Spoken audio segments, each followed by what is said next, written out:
Kitty. Hello, kitty cat. What are you doing this morning? Looking so serious. Shh. Deciding whether you want to drink water or not.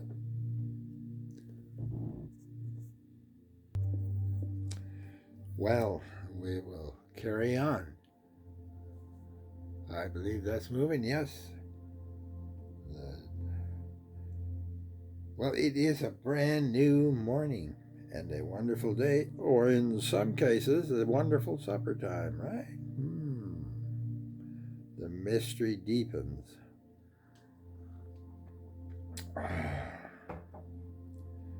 Bible miracles.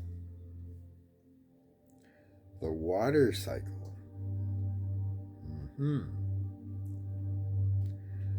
Some amazing facts.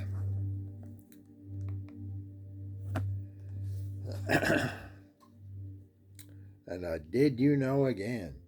There are thousands of rivers in the world, and all of them individually dump millions of gallons of water per second into the seas.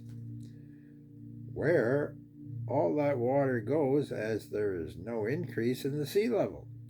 The answer lies in the hydraulic cycle, which is continuous circulation of water in the earth.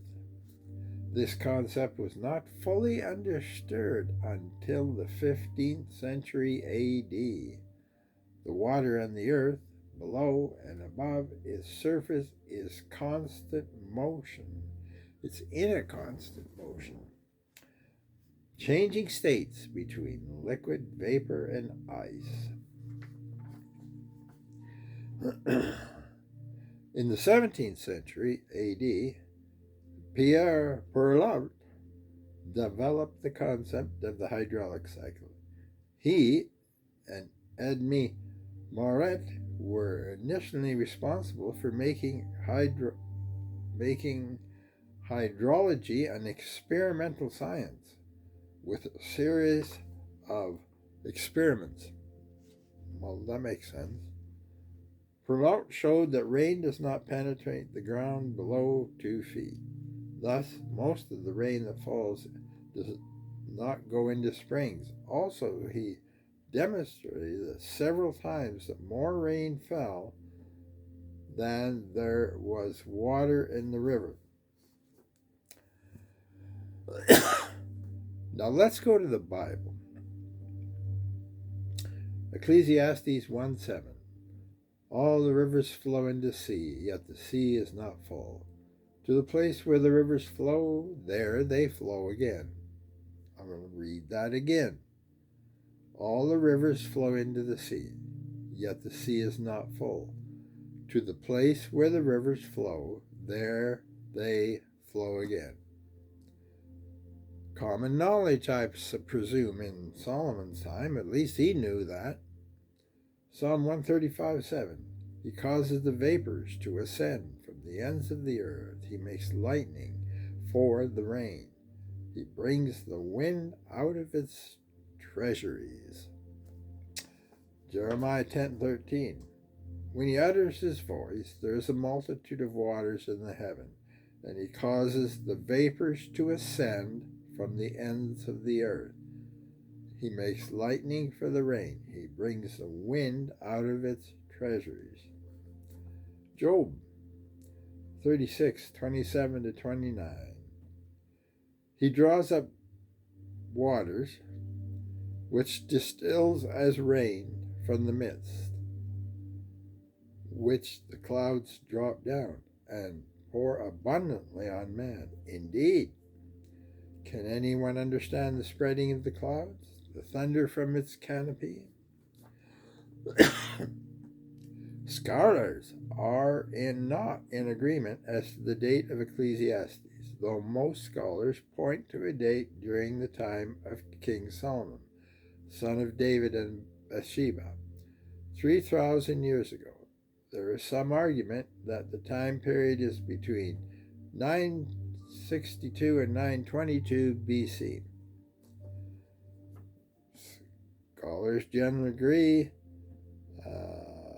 Let's see. this might be. Scholars generally agree that it was written between the 7th and 3rd century BC. I guess we're talking possibly about Psalms here then. Yeah. Because the next one says Jeremiah's writing takes place at the command of God in 605 BC. Psalms 135 in the 5th century BC. So all of this before Christ.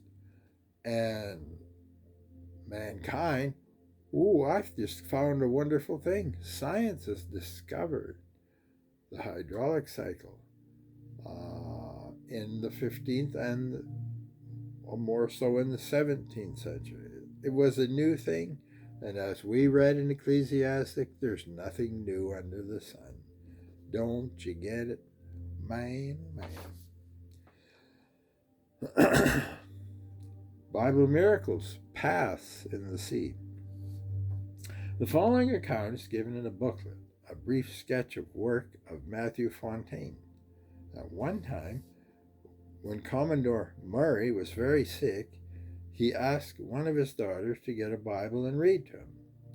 She chose Psalm 8, the 8th verse of which speaks, "Whatsoever walketh through the paths of the sea."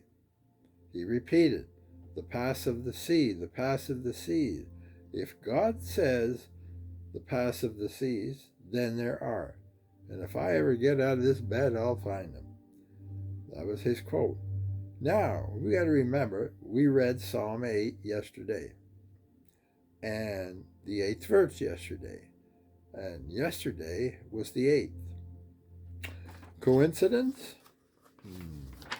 Or divine appointment? And this is Psalm 8, verse 8, that we read on the 8th yesterday. But we'll go through this again. The birds of the air and the fish of the sea that pass through the paths of the sea. When Murray recovered, he set out to discover the paths of the sea. As well, he was inspired by Ecclesiastes 1:6. Back into the Ecclesiastes, right?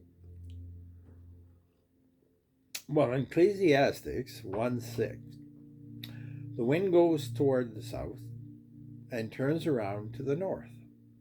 The wind whirls around about continually and comes again on its circuit.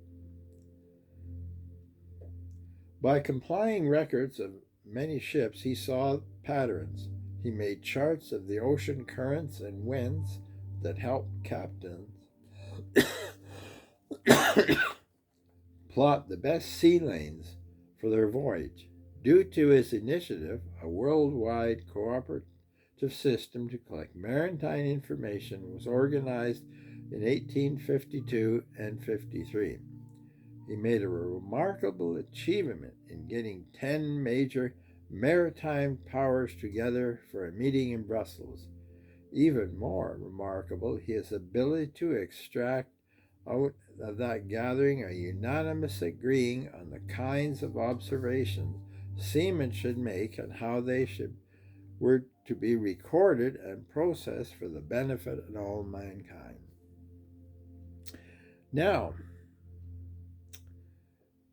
I'm going to try and put a link here because you get the full story. This is just bits and pieces that I've taken out of this, of those discovering the paths in the sea. Well, what about Ecclesiastic 1:6?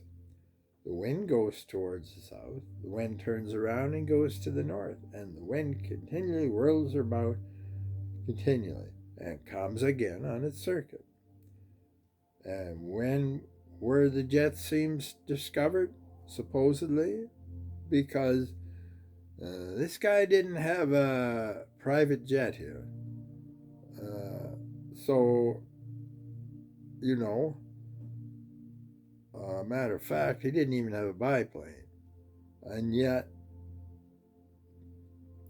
he wondered about this.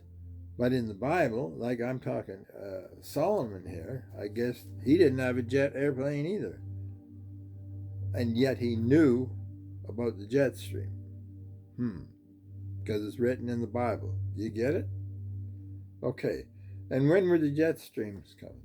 Who first discovered the narrow ribbons of fast-moving winds high up in our atmosphere? A Japanese meteorologist called Wasaburo Oshushi is credited for the first discovery back in the 1920s when he used weather balloons to track upper levels in the winds near Mount Fuji. And again, scholars are not in agreement with the date of Ecclesiastes, though most point to a date during the time of King Solomon, son of David and Bathsheba, 3,000 years ago. Apparently, the Bible knew this thousands of years before science. Search for yourself. Search these out on Google. And I'm going to try and put 2 links in the comment here that have the full story on these discoveries. But noting them, the Bible knew this thousands of years before science figured, I've discovered something new. And yet Solomon said he must have figured it all. There's nothing new under the sun. Anyways, I got to run. I got to drive my daughter to work, and might as well, since I'm up, go for breakfast. I'll be back. Don't you be forgetting it. I'll be back.